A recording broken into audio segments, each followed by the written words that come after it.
Okay, hello. Welcome to the third of 5 IFTDSS webinars we are hosting this spring. My name is Bree Schuler. I'm with the Wildland Fire Management RDNA, and today we are going to be giving you all a demo and talking a little bit about landscape editing in IFTDSS. So Caroline Noble is going to be our presenter today, and I'll turn it over to her here in a minute. First, I want to cover a couple housekeeping items. We have a couple polls that we have up, so if while I'm talking here, if you guys want to fill out the polls. And also know that we are recording this section as we have recorded the previous sections, and we'll be posting the recordings to our website for you to check out later if need be. And also want to note that we have everyone on mute, but we do have a question box. If you guys have questions while Caroline is presenting, feel free to type those in for us, and I'll try to get them answered as soon as I can. Some of them we might address along the way, or we'll take some time at the end to kind of review what we see in the question and answer boxes. So I think that's it for housekeeping. I guess with that, I'll go ahead and turn it over to Caroline. All right, thanks, Bree. Can you hear me? Yep.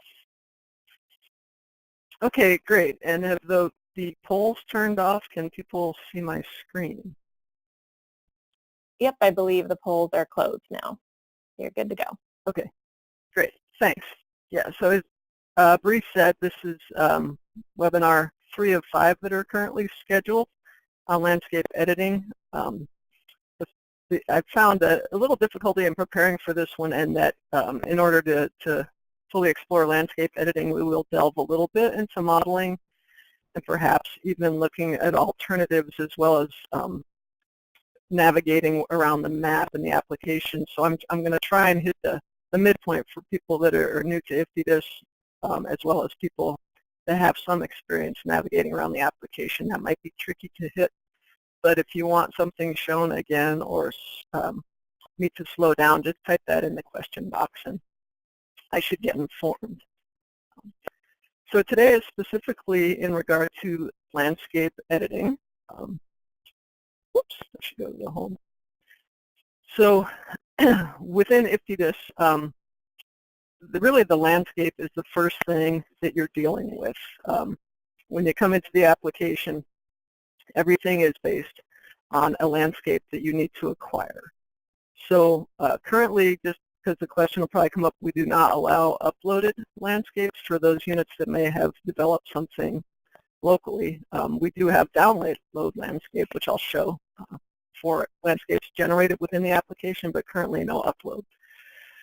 So the way to get to the space where you're going to generate a landscape, if you're a new user, you can just hit on Start New, and that'll actually ask you, if you're not sure where to start, create a landscape now.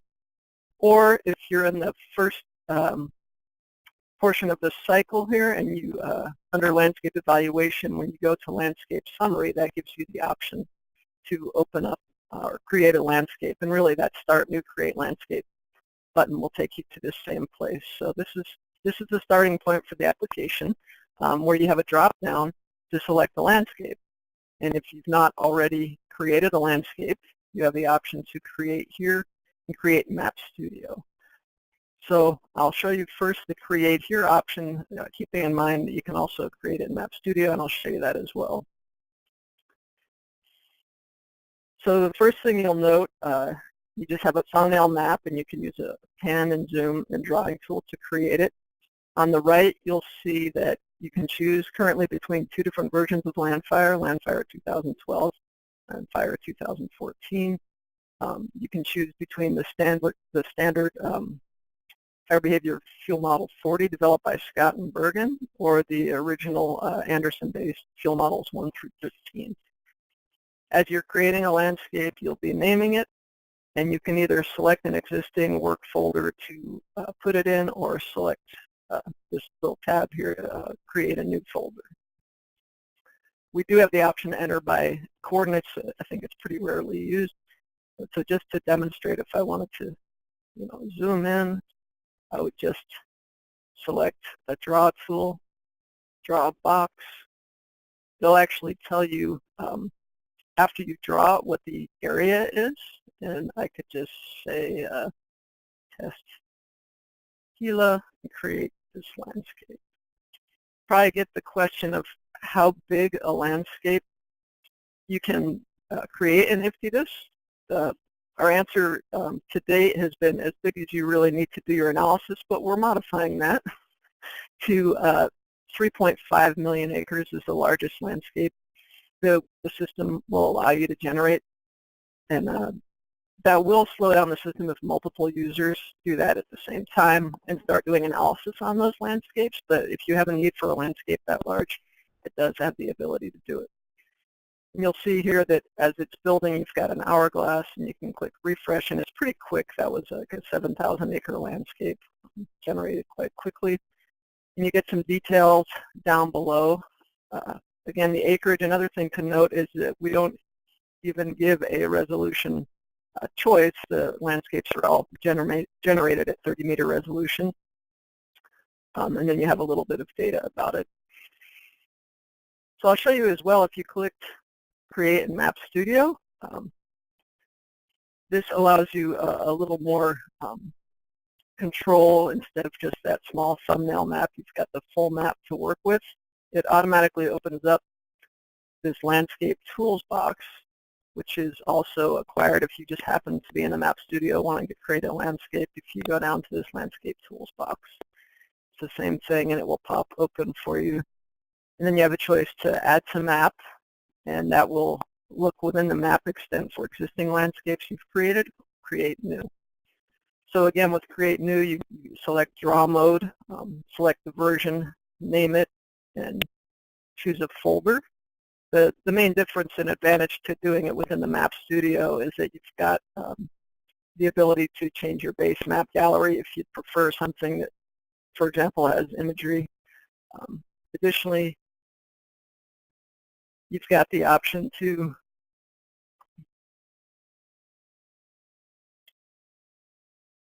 add reference data. And what reference data is add layers, is provides a set of pre-existing reference data for the entire United States. It's a really robust data layer. This is something that's really helpful to just have available to you. For example, a very popular one would just be boundaries and jurisdictional agencies. So you can pop that on, and as you add layers, I'll just add a couple. Say add some disturbance history, historic fields treatments. They come on the map and will populate in your layer list. The layer list is like a legend that lists everything that you've got available, and then you open up different legends available to them. So just to go through, you've got infrastructure, again, designated areas. Josh covered this in the Map Studio webinar, so I won't go into it in too much detail, but it can be really helpful in selecting where you want to put your landscape. So again, you just go to the different areas that you're interested in. You would say select draw mode. I want to draw a little landscape. Again, it's kind of helpful in that it shows you what the area is, so you sort of have a reference for what you're doing. You name it. Specify a folder and say create. So once the landscape is created, you can either view it, I'm just going to close some of these out so we can see from within the Map Studio. Like I showed you here, there's this landscape tools that are called widgets at the bottom. So you click on that, and then it will actually show any landscapes within within the current map extent.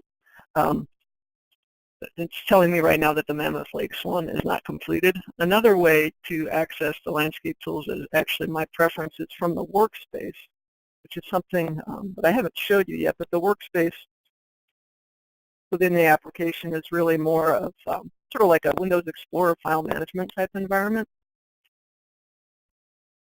So what you have here is a list of your files, your file folders that you've created on the left. You can filter by the type. So if I just want to look at my landscapes, for example, and I think I built that one in the playground. There's that Mammoth Lakes one I just completed. And when you click on a landscape, you have the option, you can request a report about the landscape. You can download it, and this is download as a GeoTIFF to use externally in a different application, or you can select View on Map. So as an example, I'll pick a bigger one that I've already created. I've got one for Glacier National Park. You click on the landscape, you say View on Map, and that will, kind of like I said in Windows Explorer, you click on it, it opens up in the Map Studio, and it will zoom to the extent of that landscape, have the landscape drawn. And then when you turn on your layers list, it will list that landscape. If you open it up, then have a choice between the different layers within that landscape. So if people don't already know, and I think most of the folks attending probably do, you know, a landscape file is composed of all these 8 layers, 8 layers. And the source of this data is Landfire, obviously, because you're choosing between Landfire 2012 and 2014. And it's the basis for everything that we do. You have the ability to toggle on and off and look at the different layers and open up each section to see, I'll zoom in a little bit, to see the different bins, the way it's categorized. The elevation was always kind of cool looking. And then zoom in and out of the map to see the different components of the underlying landscape. The other thing I guess I would like to show you guys is the actual report that you can generate. It's pretty cool if you want to just get a summary of that landscape. Once you've created it, when you select it in the workspace, you say request a report. In this case, it's already hyperlinked because I requested this earlier, but if not, you just, it would not be hyperlinked. You click on it and request it, and they're generated fairly quickly. It's dependent on the size of the landscape. And then you get a full report. These reports, if people haven't looked at them before, they're downloadable. You can click on this arrow and you can download the entire report as a PDF. But it's full of the individual components of the landscape, so the different layers. The first one comes up with a map of the fuel model, and for each attribute you've got a map, then you've got a bar chart with the distribution of the fuel models across that landscape with a little header information about the acreage of the landscape, a pie chart, and a table. And each of these individual components is also downloadable. So if you just wanted to take a portion of the report, for example, just a table of the fuel models, you could say download as an Excel file and download it, or download just this as a PDF, or copy it to paste it into some sort of report or analysis that you're doing. So again, if you just scroll, you get all the landscape components and distribution. And if you click on the left, you can move around and see individual attributes. So this is similar to like landscape critique. If anyone has used that in WFDS, it's just a little bit more modernized and colored, and slightly different categorizations, just a modern version of the landscape critique. So back to the landscape creation, you might even look at this report and think, okay, this is Glacier National Park, looking at the fuel model, but just due to GIS concerns, landscapes have to be square to be happy, but you might be interested in just summarizing an area of interest for your landscape. So there is a way that you can do that, and that's by utilizing a shapefile, either a shape that you draw within the application or an uploaded shapefile to denote an area of interest. And then do a report on an area of interest. So I'll show you an example of that. If you go back to the Map Studio, first I can show you the uploading of a shapefile. The widget down here, the little orange arrow, is upload shapefile. And again, this is varying a little bit from landscapes, but it makes the landscape tool much more fun when you can do these types of things. So I'm going to go get a shapefile of a boundary of a unit that I'm interested in. And I'm going to just upload it.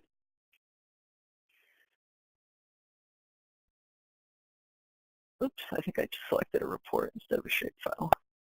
I did. Try that again.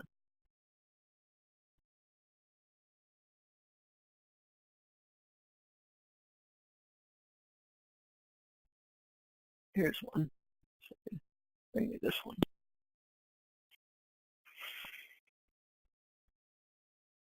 This is actually a fire perimeter that I wanted to upload, and you can say save this file to my workspace, or oops, I might have upset it by saying start that over again.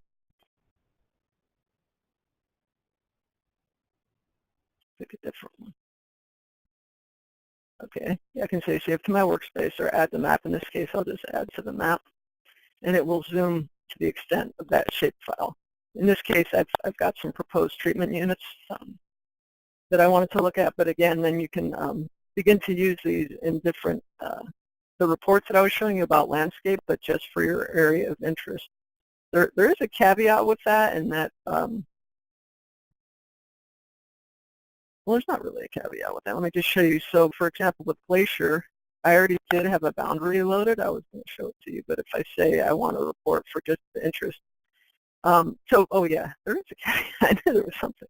So when you request a report here, you'll notice that in the workspace last time when I requested a report, I clicked on the landscape file and I said request a report, so that gave me just the report about the landscape.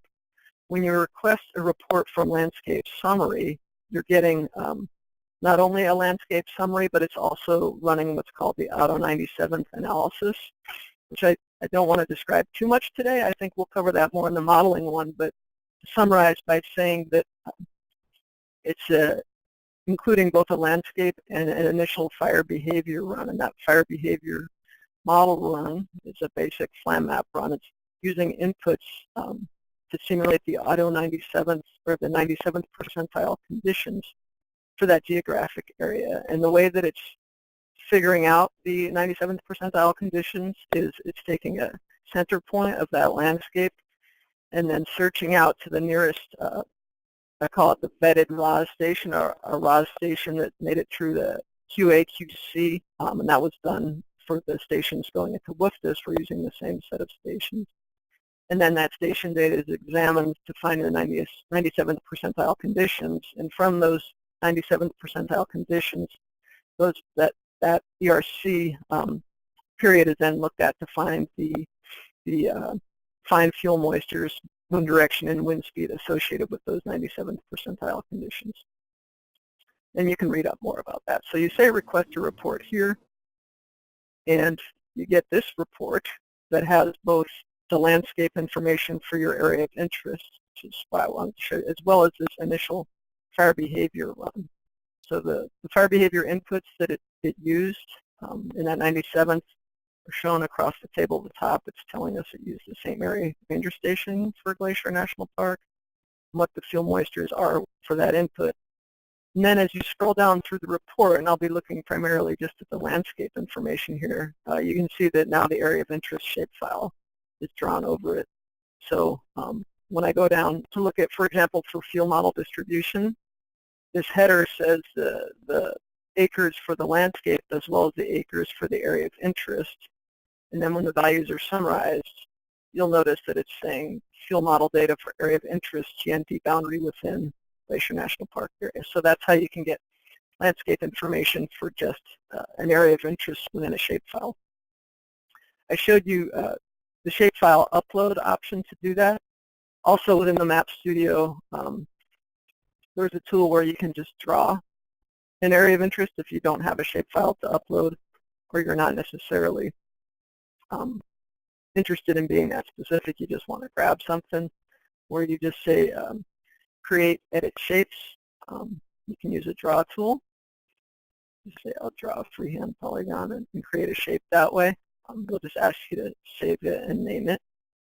The other thing that's kind of cool about this tool is if you want to use that existing reference layers that I showed you to create shapes, you can do that. That's how I grabbed, for example, the Glacier National Park boundary. So if I want to get a boundary of a particular unit, I could say a Forest Service unit. I don't happen to have that file.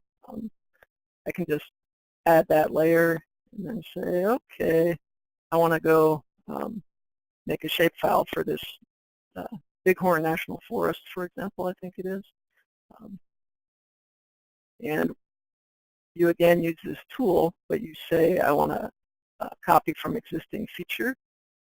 So you click on that, and in this case, maybe this little piece is part of it too, so I can grab that.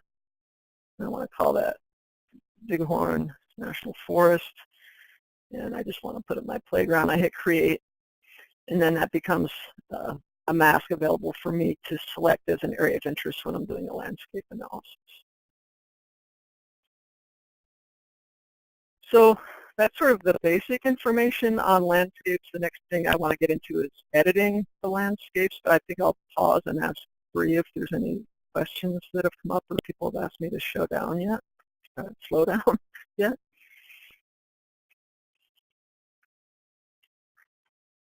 And this is Josh. We had one question about zipping shapefiles, whether they have to be zipped.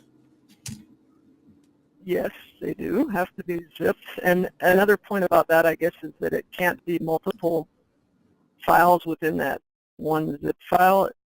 In other words, multiple shape files within one zip. It'll only take the first one in the list, so they do have to be uploaded individually.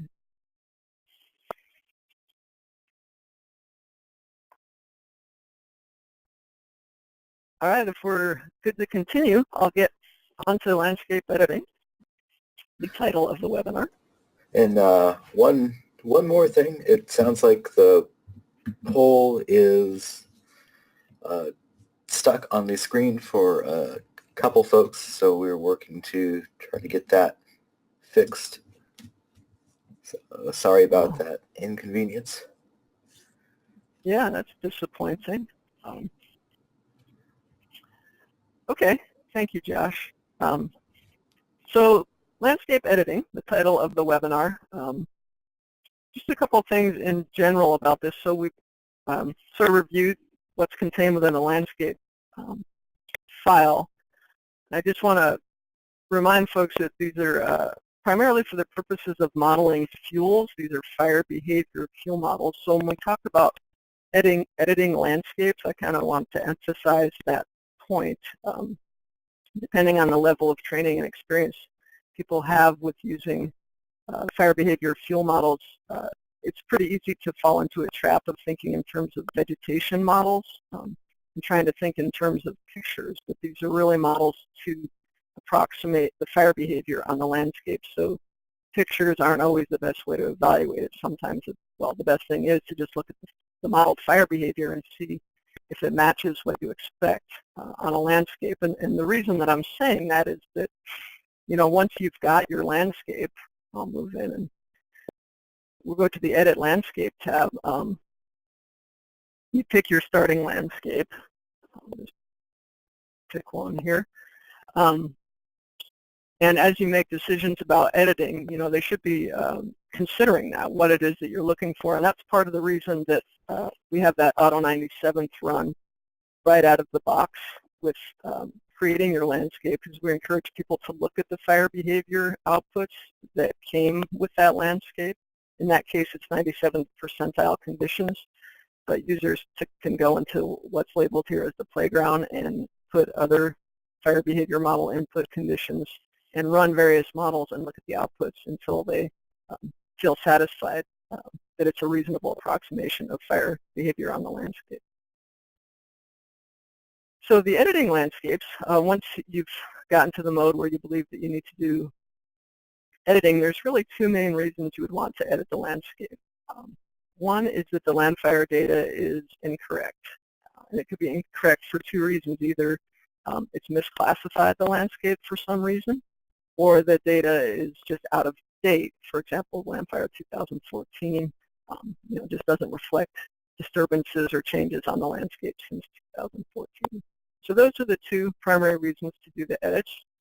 The first reason is because it's incorrect for those reasons, and the second would be if you want to do planning or run some what-if scenarios. So this is most often for proposed treatments for NEPA analysis or just gaming out different scenarios for planning purposes. And so when we designed this landscape editing tool, we had both those types of things in mind. So when you enter this edit landscape screen, first thing I want to show you is it's got a little arrow here where you can go into a split screen mode, so you can actually be looking at the map while you're thinking about what edits that you want to do. And then within the edit landscape functionality, there's actually two different ways that you can edit the landscape. You can either edit it adding default fuels treatment disturbance edit rules, they're called, and I'll explain those, or user-created rules. So the user-created rules are the second one, are more traditional landscape editing rules where you edit by attribute. I'll open it up and show you guys, where these conditions exist, for example, in any one of the attributes you have, say fuel model is equal to, let's say it was mapped as a non-burnable, that should really be fuel model, let's say, oops, equals, I didn't select an attribute. So for example, when I worked in like Yosemite, a lot of times where they mapped rock, the rock was actually covered with pine needles, so I'd want to classify that as some sort of, litter model that would be able to burn. So you could just pick a litter model. And then you can say add to rules. Before you do that, you make the choice of, are you doing this for a specific mask on the landscape? So you can do it to a specific shapefile you have available within that landscape, or you can do it for the entire landscape. So when it's the case that you feel that there's a misclassification due to land fire and it's landscape wide, you would do that here. Versus if you're just doing a disturbance update for a specific treatment, you would use the add to or mask option to just limit it to a particular area. So that's a general overview. I'll show an example of that one. The default fuels treatment and disturbance edit rules are probably of much more interest to people because these are new. These are not available in any other fire application, something that we developed more recently with the newer version of IFTDSS. And the purpose of this is to take advantage of a lot of the work that the land fire team has done to make it easier for users to simulate different types of disturbances on the landscape. The origins of this are that as land fire has done its updates from year to year, every 2 years, they've gathered a lot of data from field users with you've probably had the data calls where you send in the polygons for the different disturbances, and then they leveraged a lot of the inventory plots and used the FBS and Fire and Fuels Extension, so Forest Edge Simulator and Fire and Fuels Extension, to run different treatment scenarios on those polygons and come up with what the resulting, not only fire behavior fuel model, but they're also looking at the canopy characteristics, so the stand height, the canopy cover, and the canopy bulk density resulting from those disturbances. And they built a set of large lookup tables for all these different scenarios. So we had the idea of leveraging that information to capture some of the more common treatments that would be occurring on the landscape so that users didn't have to manually do those edits. So for example, if there was a large wildfire in the past, traditionally, I would have gone in and just changed everything to maybe a grass model and called it good for the entire polygon.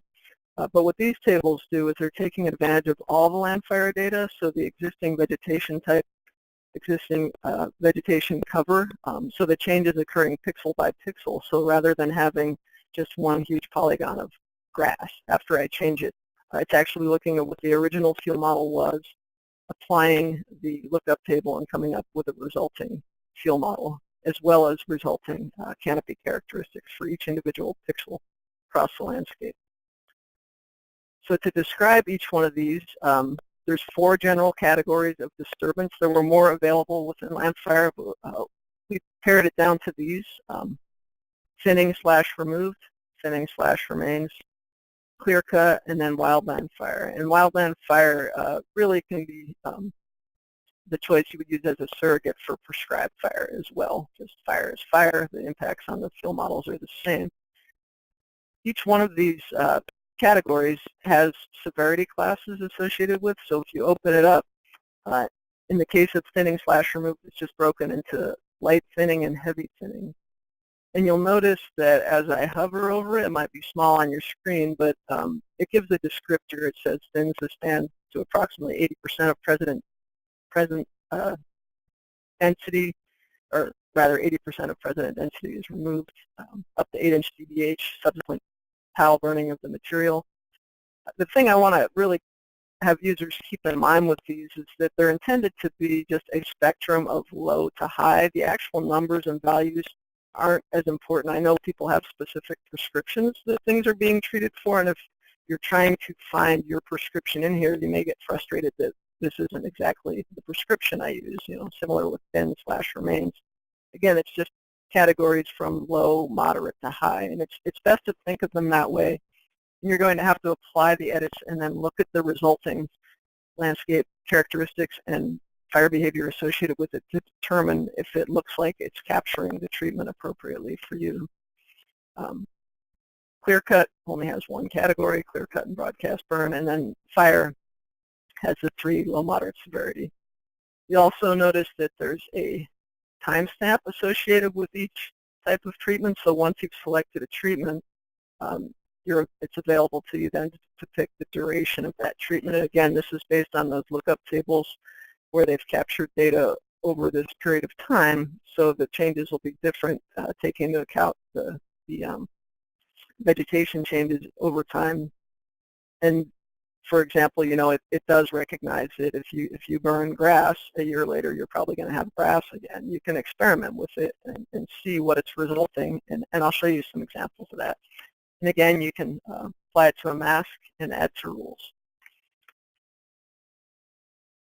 Just to point out, because it might help people, I forgot I was going to point this out earlier, but when I was talking about the fact that these are fire behavior field models and not vegetation field models, it's all based on GTR 35. And if people haven't used it before, a great tool before you even get into editing your landscape is this compare 4 model spreadsheet that Joe Scott has developed. I'm not sure the official way to get one. I looked on his Pyrologics site and I didn't see a download. It might be contained within a download of Nexus, or you guys probably know people where you could get a bootleg copy. But if you just look at the different surface field models and want to play with, hey, they mapped my landscape as a SH2, and I know it's going to burn a lot hotter than that. I might want to change my entire landscape. So you can come in and go, I'm going to try an SH5, and you can see the magnitude of the difference and go, whoa, maybe that was too much. Maybe I should try this GS3 instead, or something like that, which is a little bit lower. So just a little tool for people to think about. So to give you an example, specifically, we can do one of these, pick a different landscape than Glacier, because I created one for some BLM land where I know that BLM often has concerns about whether the field's been mapped appropriately and that Landfire doesn't capture the seasonal nature of those fuels and the sensitivity of it. So in this case, this would be an example of maybe just a user-created rule. We just want to change from one fuel model to another. We can look using the facts that we're in the map now and see what we've already got on the landscape. Zoom in a little bit. We open it up. for looking at fuel model. You can open up your legend and sort of see how it's been classified. Zoom in a little bit. You can use the identify tool to click around your landscape and see what it's classified as, so we can figure out. I'm going to turn off that shape file because it's querying that first. So it's classifying this as a 122 GS2 for that color. If we go down here, again, we've got GS2. We go down here, we've got GR1, and so on. You guys kind of get the drill. This is where those landscape reports come in really handy. I could go, and I could go look at the distribution. I think I'll do that in my workspace of what the fuel models are within that landscape. This is one from the Arizona Strip Field Office. I just want to look at the report for the landscape, and I can get a pretty quick and dirty approximation of sometimes hard to sleuth out what these color ramps are. Looking at it without clicking around pixel by pixel, I can just go, oh, here's the distribution. Just as I suspected, there's too much GS2. You know, I want to change that all to a GS3 or something. So that's the source you would go to figure out how to do that. And then again, you can just click. Actually, if you click View on Map, I don't think you can get into landscape editing mode. I think you actually have to go into the cycle and choose landscape editing. Yeah, you do. Back to the split screen. So that's an example of sort of how you would do a user-created rule. I give you an example of a disturbance edit rule. For example, like I gave the example that there was a recent fire and you wanted to update your land fire data for that. So in this case, let's say there was a fire in Glacier National Park since the land fire data was derived, and we want to just update our base map to reflect that, otherwise the data looks good. That's where we could use the default disturbance edit rules. In this case, you would select a wildland fire, and then you're going to have to make one call on the burn severity. I mean, you can use MTDS to look at it and make that call. If you wanted to break it out into the different categorizations of severity, you'd have to go through a much more complex exercise. But if you just want to, you know, choose pretty high severity stuff up there, 1 year post fire, then you can just name it. In this case, I could. Well, that's the mask actually we're going to apply. I'm sorry, I messed that up. So we want to apply it to this fire that I already uploaded a polygon for, which I should be showing.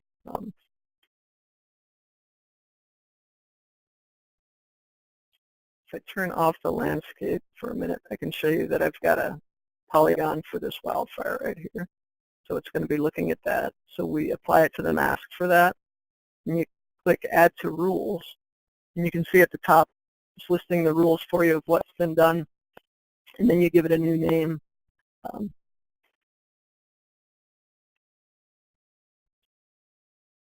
On your post sprig fire, and say save, and you'll get a new landscape with those edits in it. And then you can do a little bit of looking on your landscape to see what changes it actually made, which is a useful way to evaluate whether you think those were good edits or not. So once that new landscape is created, you would open up your landscape tools, say Glacier National Park, 1 year post. The one I just selected is still building, but I have one down here that I did the exact same thing on, so I'm going to upload that and add it. And then within my legend or layer list here, I've got both landscapes. Actually, I'll leave that shape file on. So if we zoom into that fire area and we use the identify tool, we'll get to see the different, oops, turn off that shape.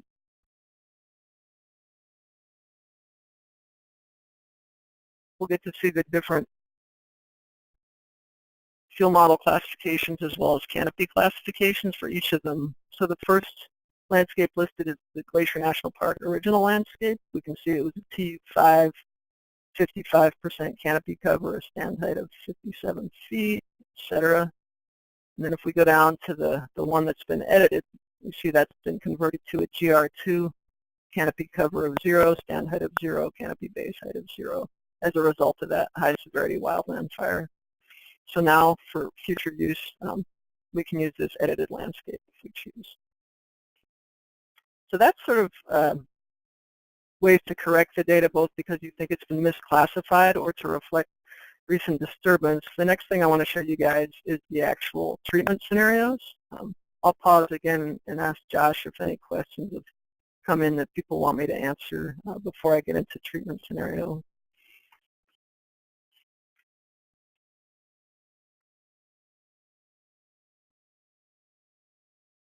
Not hearing any. I will continue. So if we go back into landscape edit and we think about different ways we might want to do treatments, you can upload proposed treatment files, which I've done for a specific area already that I'll bring up. I've got an area in the Sierra National Forest in California where I got some proposed treatment files from some folks.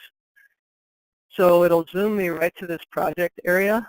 And then if you open your layer list, you've got your landscape. And in this case, shapes is the hand-drawn one, so I want to display my own set of reference data that I've created. So my uploaded shapes are over here in Add Layers, My Layers. And then I've got the analysis area boundary, as well as the proposed thinning units and the proposed prescribed fire units.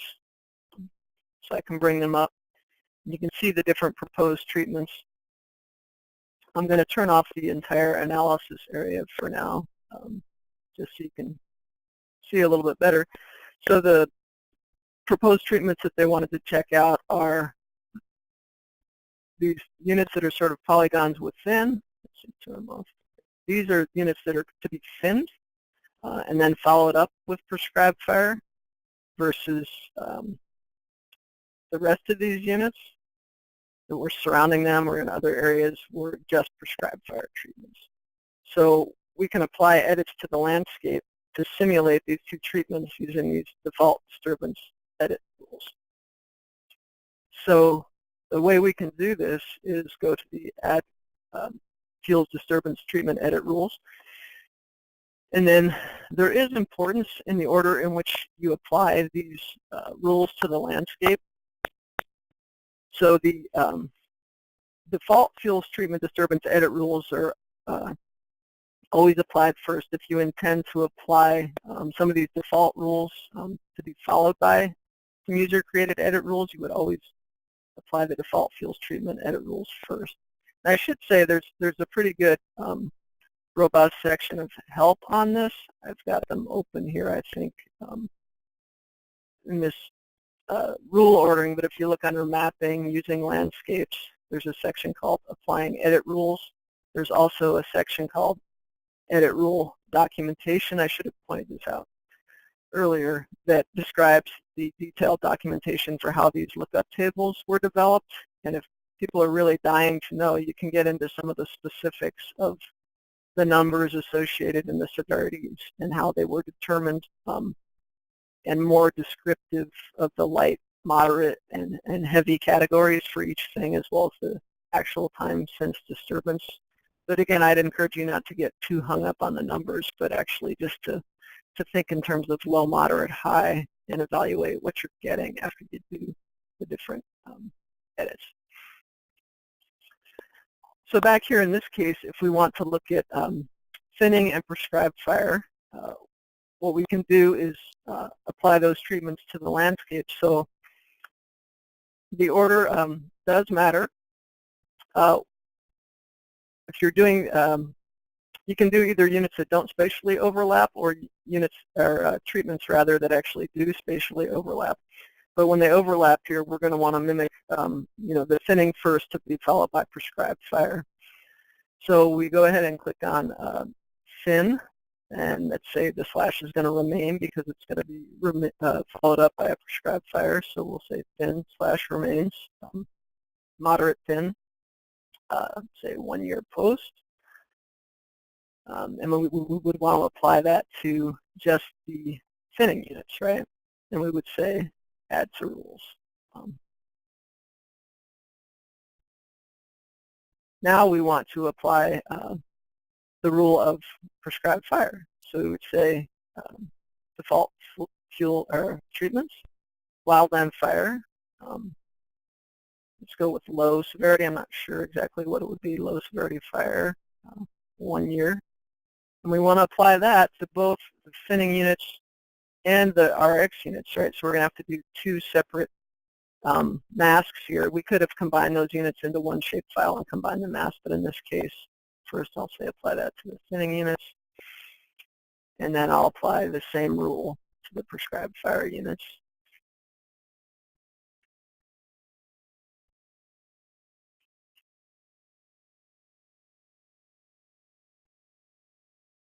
And we say add that to rules. And then you say, I'm just going to call it like test treatments. Save. And that's off to be developed. I did already run these, so I can show you guys how you can compare the results when you get them. I'm going to go actually to the workspace to show you what I've already run. So we've got, oops, in the right one, Sierra, yeah. So we've got our, if we just look at landscapes, we've got test treatments is the one I just did, and test yield is the example I gave you guys in this file. But we've got our Pine Grove project area. And then when I ran this just this morning, I did one with just the finning, so just the finning units 1 year post, and then we've got the Pine Grove fin plus 1 year post combined. So again, we can just hit view on map.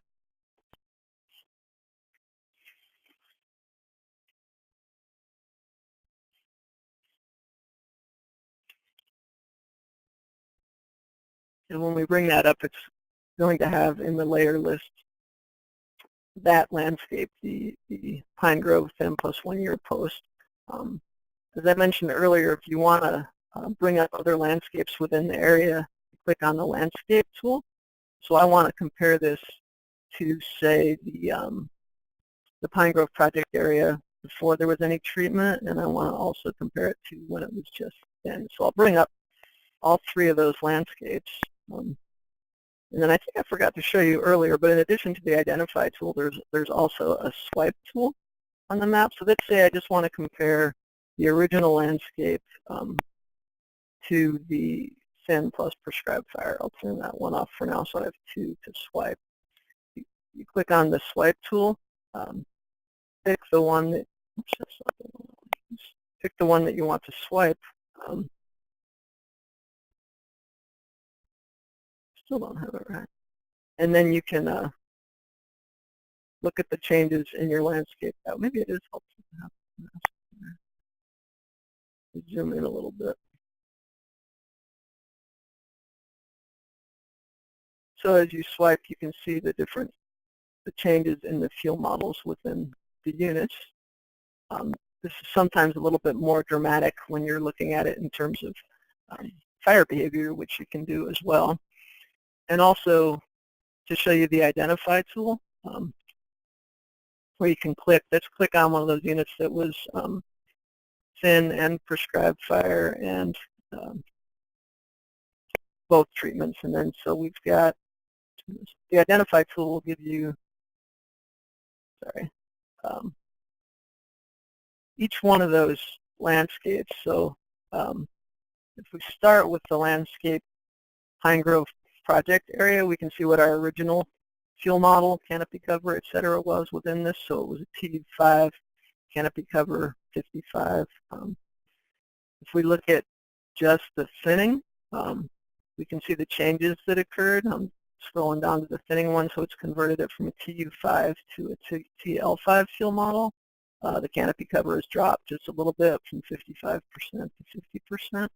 And the stand height has dropped from 123, wow, these are some big trees, to 102. That's just with thinning. And then if we scroll up to the thinning plus prescribed fire treatment, again, we went from a TU5 to a TL5, and then after prescribed fire, it's converted to a litter model. So TL6, a little bit more reduction in canopy cover, about the same stand height. You can see the canopy bulk density has been decreasing, and the canopy base height, or the height for torching, has been increasing. So you had the original of 3 feet, and now it's up to 15 feet after you've applied both treatments.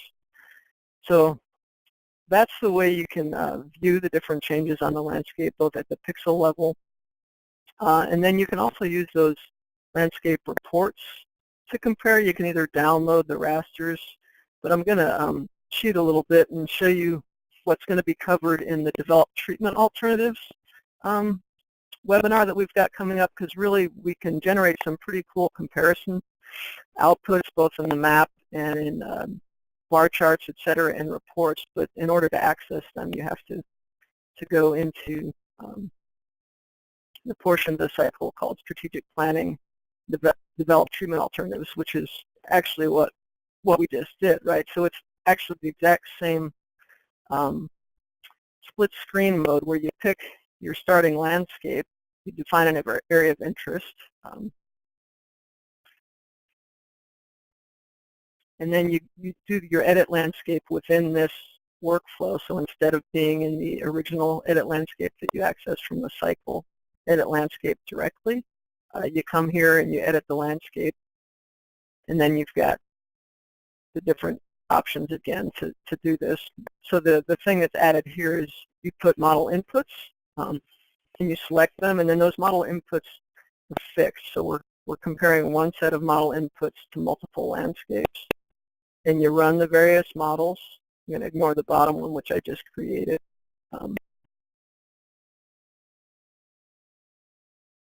But the other 3 have already been completed. So the next thing you do is go to the Run tab. Oh, that is the Run tab. Then you can go to the Comparison tab. And this is where it allows you to compare your different treatment alternatives. And then you can either view the comparisons on a map or in a summary report. So in this case, let's say we just want to compare the cumulative effects of the treatment, so the thinning plus 1 year post, to the original landscape, because we want to look at this in some sort of NEPA project. So we say compare and summary report, and we want to do either a landscape comparison or a fire behavior comparison, or both. Thought I had created these earlier, actually. And while we're generating those reports, we can also select compare on map. And when we select compare on map for those, and then we open up the layer list, it should be once again zooming to the extent of those proposed treatments, as well as populating the comparison information. So this is a pretty cool way to check your edits.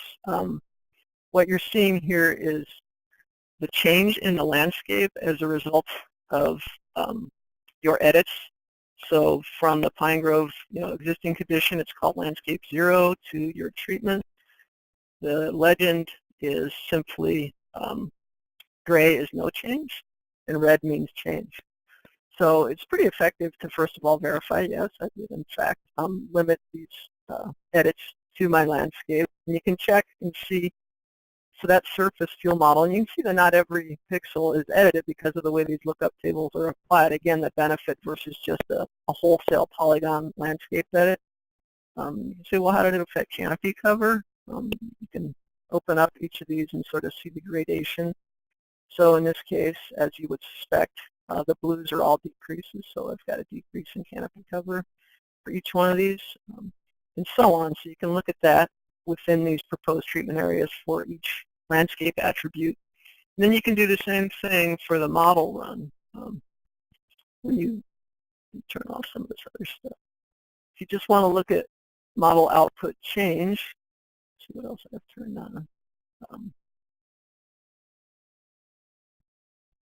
Here's your distribution of model output change. And in this case, there will be changes across the entire landscape affected just because of some modeling rules that are applied, but if you just focus on inside these polygons, you can see the real changes that are occurring, and the blues again are decreased, so this is flame length.